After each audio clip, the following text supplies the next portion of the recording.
আসসালামু আলাইকুম বন্ধুরা। প্রতি শুক্রবারের না এই শুক্রবারে সোহেব ভাইয়ের আমি ঘুরতে বেরোলাম। আসল কথা, নাইট ডিউটি করা হচ্ছে, যার কারণে দিনে অতটা সময় পাচ্ছি না। তো দুজন মিলে বেরোলাম, আশেপাশের অবস্থাগুলো দেখি। আর নাইট ডিউটি যেহেতু দিনের বেলা ঘুমানো হয়, তো দেখা যাক আশেপাশে আজকে আপনাদেরকে ঘুরে কি দেখাতে পারি। সঙ্গে থাকুন। যেহেতু শুক্রবার, চারো সাইডে শুনশান নীরবতা, গাড়িগুলা সব পার্কিং করে রাখা আছে রোডের পাশে বিভিন্ন মাঠে। তো আমরা একটু হাঁটতে বেরিয়েছিলাম বিকেলবেলা, যেহেতু রোদ নেই, সূর্য নেই, তাপটা একটু কম, বাতাসে হালকা গরম।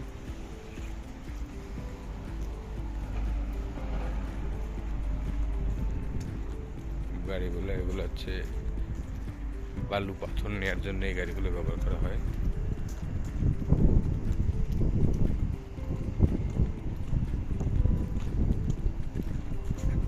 এই হচ্ছে আশেপাশে পরিস্থিতি।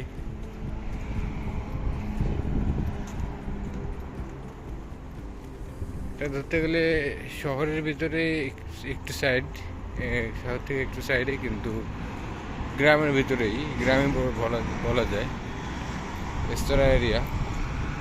তারপরেও না গ্রাম না শহর, এরকম একটা এরিয়া। তো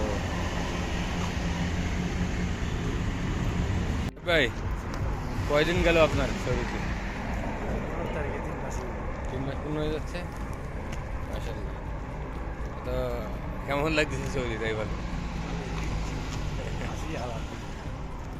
আসল কথা হচ্ছে, পরিবেশ পরিস্থিতি মানুষে ঠিক করে নিতে হয়, ঠিক আছে? এছাড়া কিছু করার নেই। আমরা কেউ যায় না নিজের দেশ থেকে অন্য জায়গায় থাকি, তারপরেও বাস্তবতা মেনে নিয়ে মানায় নিতে হয়। হচ্ছে কথা। বাতাসে প্রচুর পরিমাণে ধুলা, চোখের মধ্যে বালি যাচ্ছে, গাড়ি যাচ্ছে।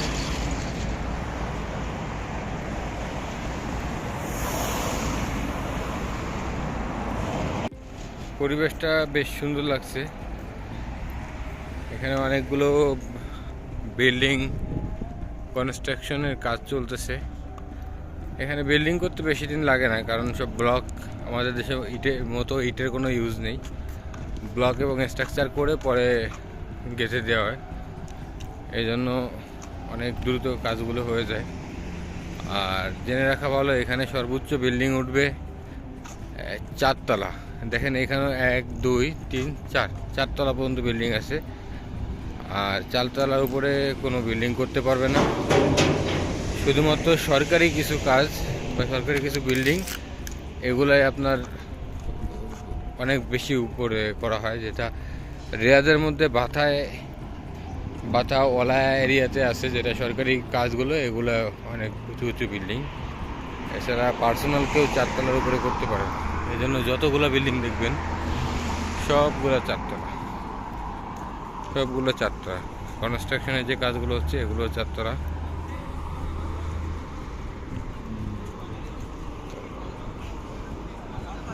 অনেক বিল্ডিংয়ের কাজ চলতেছে, যে পাশেই আরও 2-3টা বিল্ডিংয়ের কাজ চলতেছে। কনস্ট্রাকশনের কাজ রানিং অবস্থায় আছে। এই যে ক্রেন, মানে এটা হচ্ছে রেস্তোরাঁ বলা হয়। এখানে সৌদির অনেক লোকরা পিকনিক করতে আসে, মানে বিনোদন করতে যেমন আসে। এটা এর ভিতরে সুইমিং পুল, অনেক কিছু থাকে, লাইট টাইট দেয়।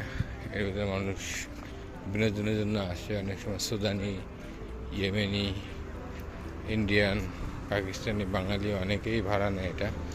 ম্যাক্সিমামই পাকিস্তানি, ইন্ডিয়ানরা, সৌদিরা নেয়, নিয়ে এখানে রেস্তোরাঁর মধ্যে অনেক সুন্দর পরিবেশ করা আছে।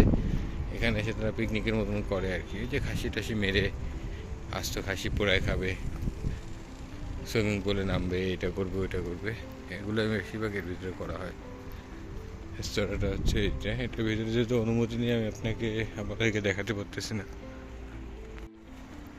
আমাদের জীবনটাই এরকম, ফ্যামিলি ছাড়া প্রবাসী জীবনে জীবন কাটাতে হয়, ফ্যামিলির জন্য কষ্ট করতে হয়, কিন্তু ফ্যামিলি দিন শেষে দেশে যারা আছে বিভিন্ন জায়গায় তারা দিনে বছরে 2টা দিন হলেও দেশে ফ্যামিলির সাথে ঈদ করতে পারে, কিন্তু আমরা সেটাও পারি না। 3-4 বছর কেটে যায় এভাবেই, বাচ্চা রেখে, ফ্যামিলি রেখে, মা বাপ রেখে, স্ত্রী রেখে সবাই দূরেই জীবন কাটাচ্ছে।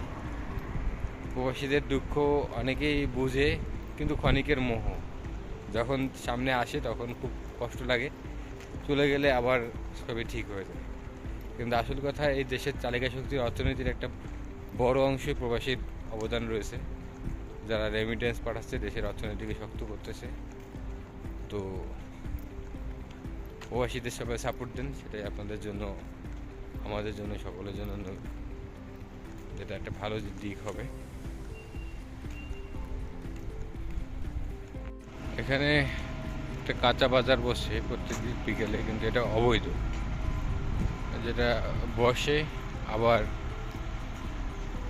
কিছুক্ষণ পরে এসে বললো যে মানে এখানে যে আইন শৃঙ্খলার লোক আছে তারা এসে সব বাজার টাজার নিয়ে যায়, কিছুক্ষণ আগে এসে নিয়ে গেছে, যার কারণে পুরা খালি পড়ে আছে এখানে,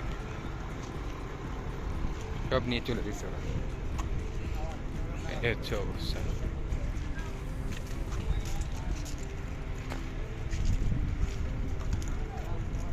রাস্তা ঝাপটে পড়ছিল, হয়তো বা ভিতরে পড়ছিল, ডালগুলো কেটে বাইরে রেখে দিচ্ছে। সৌদি আরবের বুকে গাছ হওয়াতে পারে না মানুষ, আর এখানে গাছ হয়েছে, গাছের ডালগুলো কেটে দিচ্ছে। আর একটু ছায়া মানুষ পেতে কত কিছু করে। জিএমডাব্লিউ ম্যাট কালারের একটি নতুন গাড়ি, জিপ গাড়ি।